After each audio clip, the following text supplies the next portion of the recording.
Hello everyone, I'm JG. Welcome back to Music Forever, where today I'm bringing you guys something a little bit different. As you can tell by the title of this video, I'm doing 4 album reviews here today in this one video, and this is kind of what I'm planning on doing going forward as far as reviewing albums that I kind of missed, around the time that they were released, doing full album reviews of them.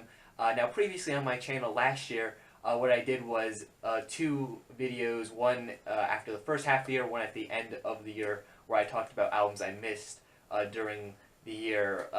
But instead of doing that, I think I want to do these smaller videos just throughout the year. Whenever I have like maybe between 3 or 5 albums I want to talk about, and just doing a video about those albums in their own thing, instead of having 2 giant videos at halfway points through the year where I'm talking about lots of albums at once.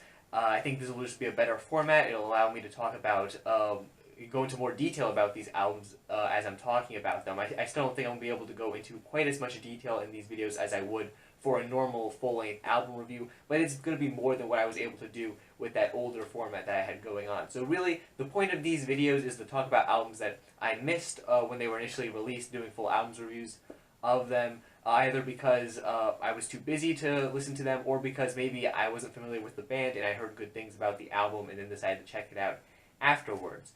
And we have a bit of a mix of that here today with the 4 projects that I'm going to be talking about, 3 albums and 1 EP. So really I'm just going to go through these 4 projects, give my thoughts on them, kind of like a slightly shortened version of a normal album review, and that's really all there is to it. So yeah, let's get started with my first review, which is going to be the newest album from Avatar, Avatar Country. Now this is a band that I wasn't, I heard good things about them in the past years, but I never really got around to actually listening to them. But when I heard that they had a new album out, I decided, maybe this is a good time to get into the group. So I went back, listened to some of their older material, and then listened to this album. And aside from liking a lot of what I heard in the band's, older material, I do, really enjoy this album as well. I really like kind of the structuring that this album has to it, the theme that it kind of has, with, the kind of the king, and how all the tracks on the album have the word king in them somehow. And this album also has a very nice mix of sounds going on in it, which is, kind of typical for Avatar, or at least from what I heard of their other material, kind of a mix of some melodic death metal and some groove metal and just progressive metal, maybe more traditional heavy metal as well. It's an interesting blend of sounds, but they managed to pull it off very well. You'll have moments on this album where you just have these very, catchy vocals that just get stuck in your head very easily, but then, the next moment you'll have some very aggressive vocals. And I think they managed to mix the aggressive and, catchier vocals very nicely throughout this project. And the instrumentation, once again, kind of, goes for at times, a more melodic, kind of death metal-oriented sound, at times a bit, more progressive metal leaning. And it's just a very interesting mix of sounds that they have going here on this project. There was one complaint about the project. I do feel like it's a bit short, the album overall. It's about 10 tracks long, which isn't necessarily, it doesn't seem all too short, but I feel like the first 3 tracks, the first track itself is kind of like an opening type song, and I feel like the next 2 tracks that immediately follow are kind of like the beginning of the album, like, the opening, the kind of being welcomed into this world that the album is presenting you with.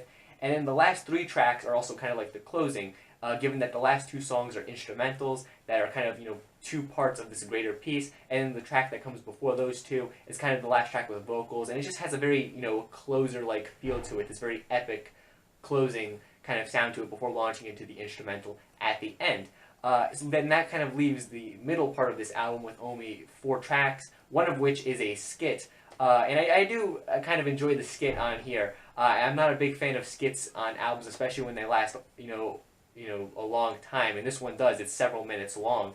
But I kind of like the silly nature of it. I like how the band, they don't take themselves too seriously here on this album and with the concept. It's a bit more fun, and just in the skit, talking of the king kind of talking about his mustache and all these kind of silly things. It was a fun little break in the album. I kind of wish that maybe with the addition of having a few other, fuller length songs on here to make it feel just a bit more complete, maybe even another skit thrown in there as well. But yeah, despite the fact that I feel like the album's maybe a little bit too short, maybe there could have been a bit more thrown into the middle part of this album, I do really like what we actually get here in terms of what we actually, are given.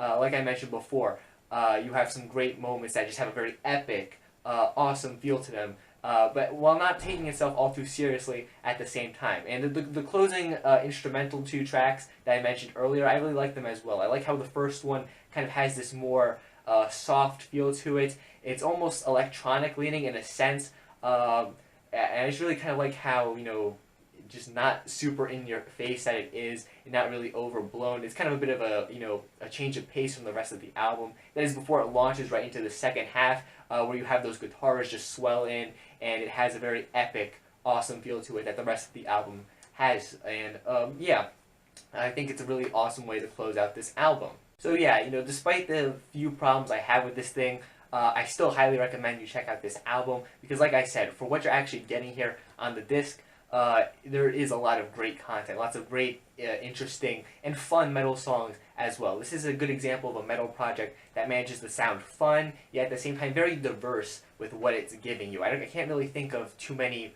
bands right now that really sound like this group. The sound that they've kind of managed to, create on their last few albums. And this is, a pretty good example of what they have to offer. I recommend you check it out if you're a fan of metal music. Alright folks, now we're talking about the newest album from Corrosion of Conformity, No Cross, No Crown. Now this album is, somewhat important for this group, given that it sees the return of their vocalist that they had during, the most popular era of this band. The name is slipping me at the moment, but the one that they had going with them when they released, the albums that kind of defined this band, I guess you could say, albums like Deliverance, and just like a lot of their 90s output that is kind of, if you were kind of to point someone to what albums to check out from this band to really get a good idea of what they are, those are the albums that you kind of point them to, I would say.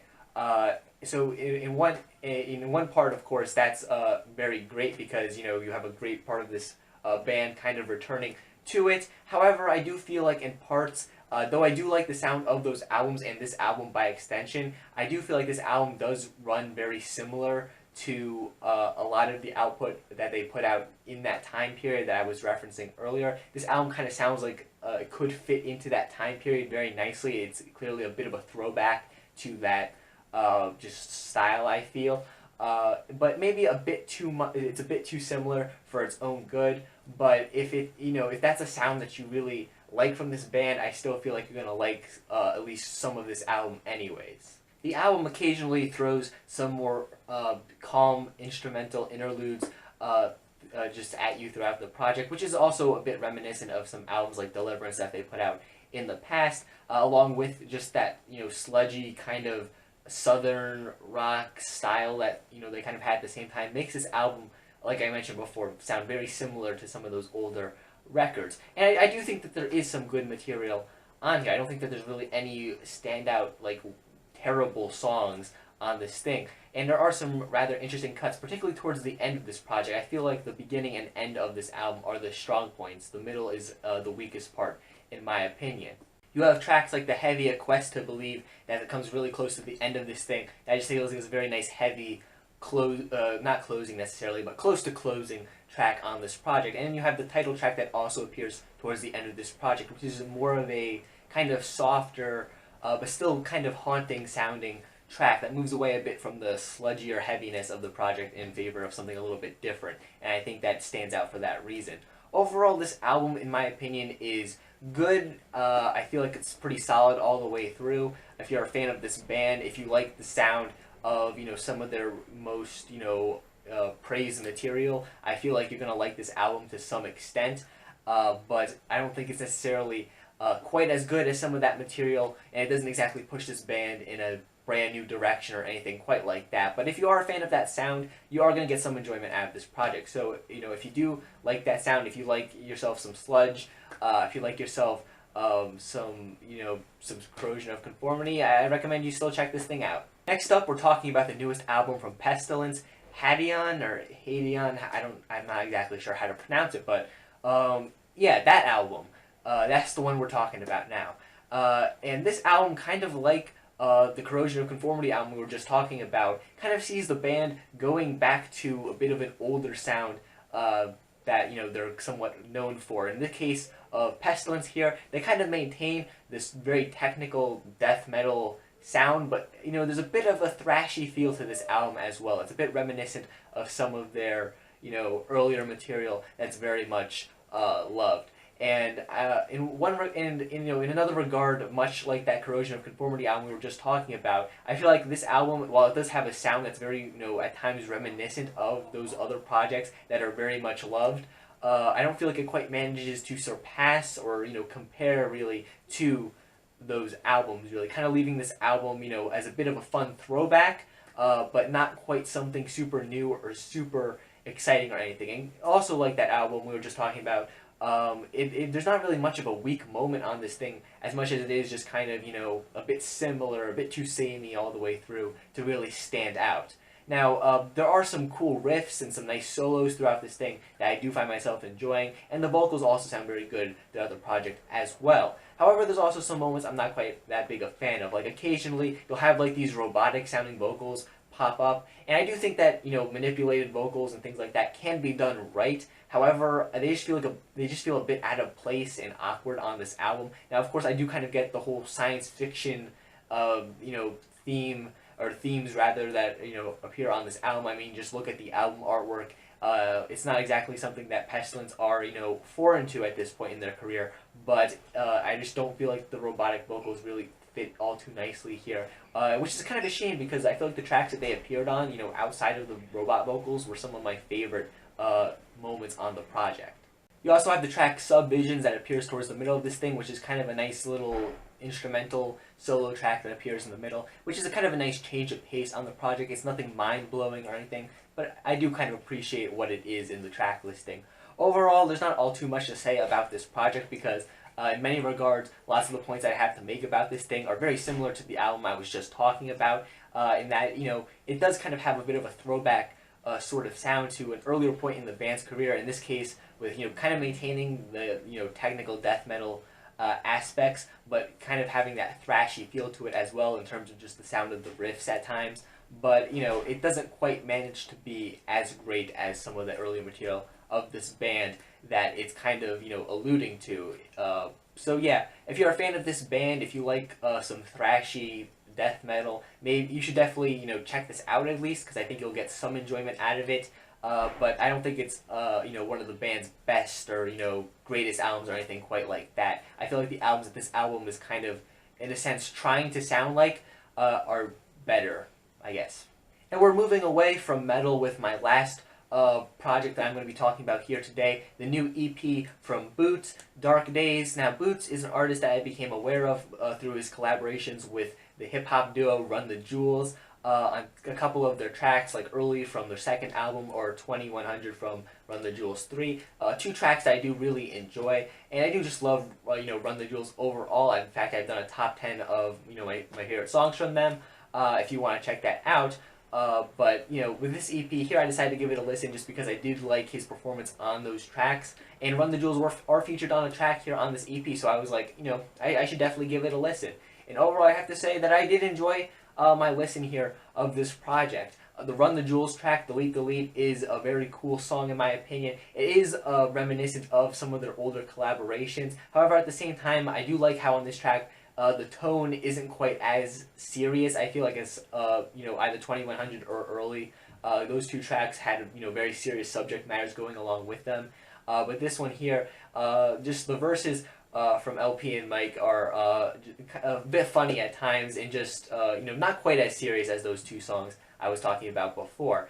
And they just have a great performance here, and Boots himself delivers a really great hook on this track as well. I think it just complements the verses and the beat very nicely. It's overall a really great song, and even if you're a Run the Jewels fan like me, who just heard about this one track on this EP, definitely at least give this one track a listen, because you will enjoy it if you're a Run the Jewels fan. I also kind of like the track No Stop It. I do like Boots' vocals here on this track. I feel like it's just a pretty solid sort of alternative R&B, like electronic sort of type track.